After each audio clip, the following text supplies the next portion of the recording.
बऱ्याचशा शेतकऱ्यांनी मागील वर्षी आंबा लागवड केलेली आहे किंवा ज्या शेतकऱ्यांची 2 वर्ष किंवा 3 वर्ष लागवड करून झालेली आहेत.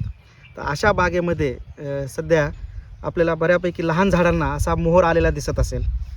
तर आपल्याला हा जो मोहर आहे हे सुरुवातीच्या अवस्थेमध्ये आपल्याला हा मोहर पूर्णपणे त्या झाडांचा काढून टाकायचा आहे. याचं मुख्य कारण म्हणजे किंवा सुरुवातीचे जे 3 ते 4 वर्ष असतात आंबा बागेमध्ये किंवा कोणत्याही फळबागेमध्ये, हे त्याच्या शाकीय वाढीसाठी खूप महत्त्वाचे असतात. आणि ह्या शाकीय वाढीदरम्यान जर आपल्याला आंब्याला असा मोहर आलेला असेल तर ह्याची वाढ काय होते, आपली त्याची वाढ खुंटते आणि किंवा वाढ आपल्याला ज्या पद्धतीने पाहिजे त्या पद्धतीने होत नाही. आणि हे जे सर्व झाड अन्न तयार करतं ते पूर्ण ह्या फळाच्या डेव्हलपमेंटसाठी जातं, त्याच्यामुळे जी वाढ खुंटते. मग आपल्याला ह्याचं वाढ जर आपल्याला चांगल्या पद्धतीने पाहिजे असेल, झाडाचा स्ट्रक्चर जर आपल्याला एकदम चांगल्या पद्धतीने तयार करायचं असेल, तर सुरुवातीच्या 2 ते 3 वर्षामध्ये जर असा मोहर आला असेल तर आपल्याला हा पूर्णपणे झाडाचा काढून टाकायचा आहे, जेणेकरून झाडांची ही चांगल्या पद्धतीने वाढ होईल.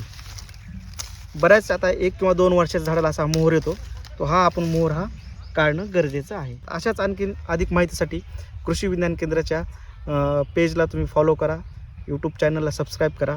असे तुम्हाला नवनवीन व्हिडिओ आपल्याला माहितीचे व्हिडिओ आपल्याला मिळत राहतील.